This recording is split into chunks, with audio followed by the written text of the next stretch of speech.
There's something strange about the way your room looks right now. Not just the objects, not just the mess or the order, but the way it quietly reflects something deeper about you. Psychology says your environment is never random. Your brain builds your surroundings the same way it builds your thoughts. Some people walk into a messy room and feel completely normal. Others feel a subtle pressure, like something is off. Research shows your brain constantly scans your environment for patterns. And when those patterns feel chaotic, your mind mirrors that chaos. That's why a room is never just a room, it's a mental state made visible. If your space is clean, organized, and structured, there's a high chance your mind craves clarity. Not because you are perfect, but because your brain dislikes confusion. Psychology calls this cognitive load. The more visual clutter you see, the heavier your thinking becomes. And if your room is messy, it doesn't mean you are lazy. That's the biggest misconception people believe. Your brain might simply prioritize ideas over order. Research shows creative thinkers often tolerate higher levels of mess, because their focus is internal, not external. Your room is like a silent conversation between your mind and your habits. Every object left out, every corner cleaned. It's your brain expressing what it values: control, freedom, comfort, or stimulation. And most of the time, you don't even realize you're doing it. People with clean rooms often feel a need for control. Not in a negative way, but in a stabilizing way. Life is unpredictable, and your brain hates uncertainty. So it creates order in the one place it can. Your environment becomes a small world where everything makes sense. Psychology says control reduces anxiety. When things are in place, your brain relaxes because it no longer has to process unnecessary information. A clean space signals safetypredictability.com, and your nervous system responds instantly.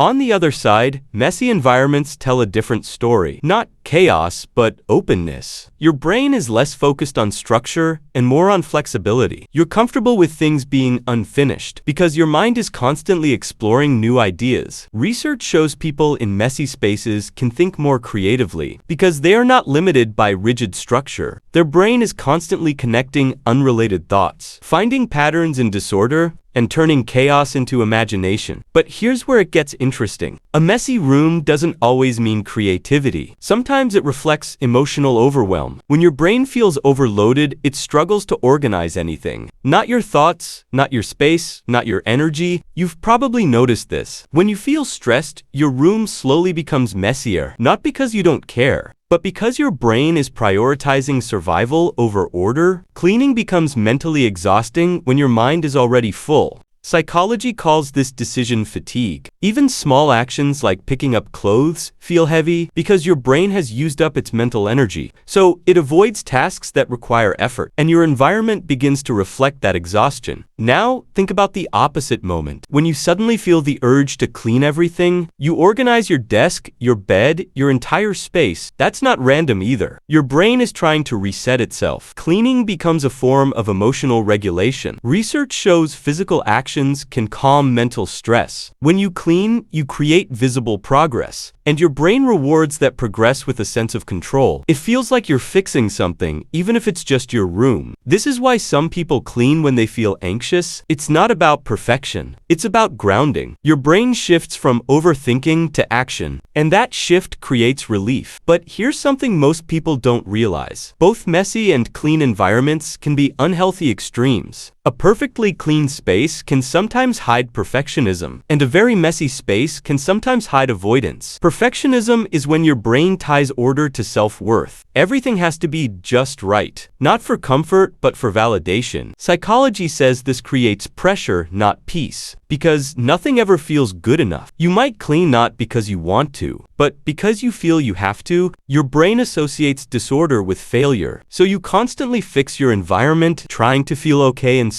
On the other side, extreme mess can be avoidance. Your brain avoids cleaning because it feels overwhelming, so it ignores the problem completely. Research shows avoidance increases stress over time, even if it feels easier in the moment. This is where balance becomes important. Your room doesn't need need to be perfect. And it doesn't need to be chaotic. It just needs to match your mental state in a healthy way. A space that supports you, not drains you. Your brain works best when your environment feels aligned. Not forced, not neglected. Aligned, that means understanding what your space does to your mind and adjusting it intentionally. For example, if you feel distracted easily, a cleaner space might help your focus because it reduces visual noise. Your brain has fewer things competing for attention, and your thinking becomes clearer. If you feel stuck or uninspired, a slightly messy creative space might actually help because it gives your brain more stimulation, more patterns, more ideas, more room to explore. Psychology says there is no one perfect environment, only the environment that works for your brain. And that changes depending on your emotional state, your goals, and your energy. This is why copying someone else's lifestyle rarely works. What feels calming to them might feel restrictive to you. Your brain is unique. Your patterns are personal, and your environment should reflect that. There's also something deeper happening. Your room is not just showing your current state, it's shaping your future behavior. Research shows environment influences habits more than motivation. If your space is clean, you're more likely to stay organized. If it's messy, you're more likely to continue that pattern because your brain follows what feels familiar. And familiarity creates comfort. This is called behavioral reinforcement. Your environment trains your habits silently, without effort, without awareness. That's why small changes in your space can lead to big changes in your life. Even something simple like making your bed can shift your mindset. It creates a small win early in the day, and your brain builds momentum from that. One action leads to another. But again, it's not about forcing habits. It's about understanding your psychology, why you do what you do, why your space looks the way it does, and what your brain is trying to tell you. Sometimes a messy room is a sign you need rest, not discipline. Your brain is asking for recovery, not more pressure. And that's okay. Sometimes a clean room is a sign you're trying to cope, not just stay organized. Your brain is searching for stability in a world that feels uncertain, and that's also okay. The goal is not to judge your space, but to read it like a message from your mind, because your environment always tells the truth, even when you don't. So next time you look around your room, don't just see objects, see patterns, see behaviors, see your thoughts made visible. Ask yourself what your brain is trying to do. Is it seeking control? Is it expressing creativity? Is it overwhelmed or avoiding? Because once you understand that, you stop fighting your habits and start working with them. You create a space that supports your mind instead of confusing it, and that's where real change begins. Not in forcing yourself to be clean or messy, but in understanding why you lean one way and what it means about you. Psychology isn't about labeling yourself. It's about awareness. And awareness gives you choice. The choice to change or the choice to accept. So whether your room is perfectly organized or completely messy, it's not random. It's a reflection of how your mind is working right now. And once you see that clearly, everything changes. You stop asking what your room looks like and start asking what your mind feels like. Because in the end, your environment is just your inner world in physical form.